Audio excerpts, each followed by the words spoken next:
नमस्कार, आप देख रहे हैं हमारा समाचार। मैं आपके साथ ओम प्रकाश चौधरी। आज विशेष चर्चा में वो खास शख्सियत जिसका नाम राजस्थान ही नहीं अपितु संपूर्ण भारतवर्ष में है।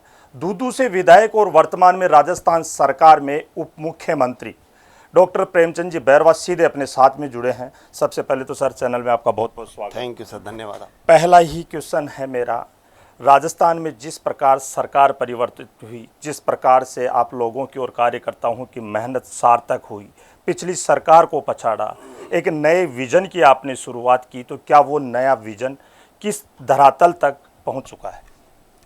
देखिए, जिस तरह से राजस्थान को पिछली कांग्रेस सरकार ने पीछे करने का काम किया और हमारे किसान भाइयों से, हमारे युवाओं से, हमारे पिछड़ों से जितना धोखा करके वो आई, जितने वादे करके आई, एक भी वादा पूरा नहीं किया। लेकिन जब से राजस्थान की जनता ने बहुमत दिया भारतीय जनता पार्टी को और सरकार में आई, उसके बाद में एक किसान के बेटे को मुख्यमंत्री बनाने का काम किया।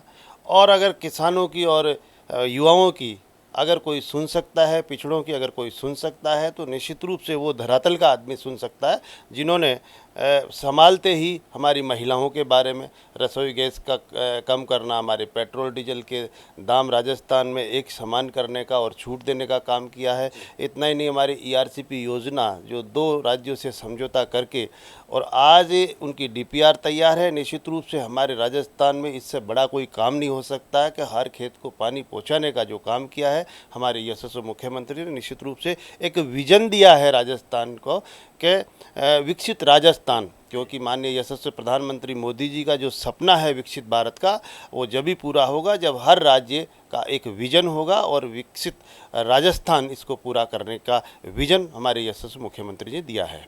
जैसे कि अभी राजस्थान का जो बजट आया है और इस फर्स्ट बजट में उन्होंने ये दिखाया है कि हर क्षेत्र, हर वर्ग को साथ लेकर, और हमारे इवन कांग्रेस के लोग भी, विधायक भी, इवन पूरा राजस्थान उसकी वाहवाही कर रहे हैं। निश्चित रूप से एक ऐसा बजट दिया है जिससे एक विजन साफ होता है कि विकसित राजस्थान का सपना जो है लेके संजोया है वो पूरा करेंगे। एक बहुत बड़ी जिम्मेदारी परिवहन विभाग की जिम्मेदारी आपके पास है। जिस प्रकार से आप आए दिन परिवहन विभाग में नित्य नए नवाचार स्थापित कर रहे हैं, आने वाले समय में भी किस प्रकार के परिवहन विभाग से संबंधित नवाचार होंगे? देखिए, हमारा कोई भी डिपार्टमेंट हो, कोई भी काम हो, अगर एक विजन के साथ करेंगे तो निश्चित रूप से उस को हम पूरा कर पाएंगे। लेकिन जिस तरह से पिछले 5 साल में जो खाका बिगाड़ा है, निश्चित रूप से मैं मानता हूं कि वो एक साख ही नहीं गिराई, अपितु राजस्थान को भी पीछे किया है।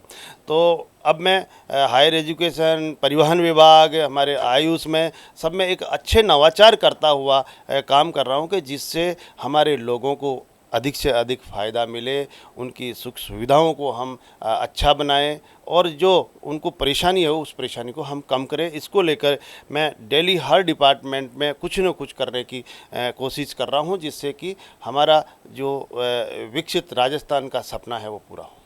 दूदू की जनता के लिए भी एक प्रश्न है कि जिस प्रकार से जो बजट आपने दिया है, चाहे वो किसान हो, चाहे युवा हो, चाहे वो पुलिस महकमे से संबंधित हो या राजस्व से संबंधित हो, वहाँ पर भी दूदू में भी एक नए नवाचार स्थापित आपने की। निश्चित रूप से जिस तरह से दूदू में मैंने देखा पिछले 5 साल में एक रोड पे भी काम नहीं हुआ, एक रोड का भी, इवन केवल घोषणाओं के अलावा कुछ नहीं हुआ। लेकिन मैं धन्यवाद देना चाहूँगा हमारे यशस्वी मुख्यमंत्री जी को, जिन्होंने कुछ समय में ही, एक थोड़ा सा समय उनको हुआ है, उस समय में मेरे यहाँ पे 90 करोड़ रुपए की एक रोड दी है, जिससे हमारा पूरा विधानसभा उससे कवर होता है। निश्चित रूप से मैं धन्यवाद देना चाहूँगा कि वो एक अच्छा आवागमन का साधन और हमारे लोगों की अच्छी सहूलियत होगी। इतना ही नहीं, हमारे फागी में हमने एक इंजीनियरिंग कॉलेज भी दी है और इससे क्या है कि हमारे वहाँ के बच्चे एक इंजीनियरिंग करेंगे तो निश्चित रूप से उनको रोज़गार मिलेगा। इतना ही नहीं, हमारे थानों की भी सहूलियत की है, हमारे मोखमपुरा में एक थाना भी दिया है।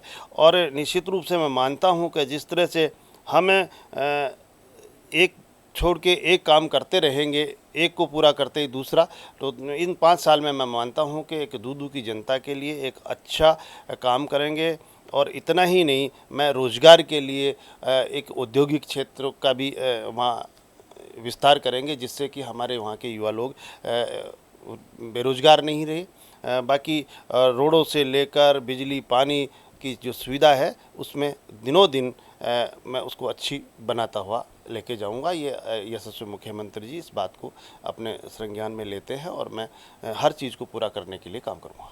उच्च शिक्षा भी आपके पास में है, उच्च शिक्षा विभाग में भी किस प्रकार के नए नवाचार, क्योंकि एक बहुत बड़ी महती आवश्यकता हो गई है राजस्थान में, क्योंकि पिछले 5 साल जो देखा है राजस्थान ने, 5 साल के युवा वर्ग ने देखा है, चाहे वो कहीं पेपर लीक का मामला हो या अन्य कोई मामले हो, किस प्रकार से? देखिए, हमारी एजुकेशन पॉलिसी जो है सेंटर की, उस पॉलिसी के तहत उसमें अच्छे नवाचार उस पॉलिसी में है और उसको मैं लागू करने का पूरा प्रयास कर रहा हूँ, निश्चित रूप से उसको लागू करके। और हमारे उसमें ऐसे पाठ्यक्रम है जिसमें स्किल पे ज़्यादा जोर दिया है, और स्किल अगर हर पाठ्यक्रम में चलती है, इवन अभी क्या होता है कि जिस तरह से डिग्री लेते हैं एमए बीए कुछ की, लेकिन वो लोग बेरोजगार ही रह जाते हैं केवल नौकरी के लिए, केवल उनका लक्ष्य होता है नौकरी पाना। लेकिन हम ये चाहते हैं नई पॉलिसी में कि हमारा लड़का, हमारा युवा एक नौकरी के लिए नौकरी देने वाला भी बनना चाहिए। इसके लिए एक हर पाठ्यक्रम में एक स्किल उसके साथ हो तो निश्चित रूप से बेरोजगारी भी खत्म होगी और ऐसा वो तैयार होगा कि वो लोगों को भी रोजगार दे सकेगा। संगठन में नई कमान अभी मिली है, मदन जी राठौड़ जो अध्यक्ष बने हैं, क्या आने वाले समय में संगठन में और भी मजबूती? देखिए, माननीय मदन जी राठौड़ है जो बहुत अनुभवी है और बहुत सुलझे हुए आदमी है। निश्चित रूप से भारतीय जनता पार्टी में हमारे संगठन को, हमारे परिवार को बढ़ाने में उनका बहुत अच्छा योगदान मिलेगा और उनका अनुभव है वो हमारे काम आएगा। निश्चित रूप से भारतीय जनता पार्टी का परिवार आगे बढ़ेगा उनके नेतृत्व में और हम सब उनके साथ मिलकर काम करेंगे। तो ये थे अपने साथ में उप मुख्यमंत्री राजस्थान सरकार में डॉक्टर प्रेमचंद बैरवा, जिनसे हमने राजस्थान के विकास और राजस्थान में हो रहे नए नवाचारों को लेकर बातचीत की। सहयोगी कैमरा पर्सन के साथ में ओम प्रकाश चौधरी, हमारा समाचार राजस्थान।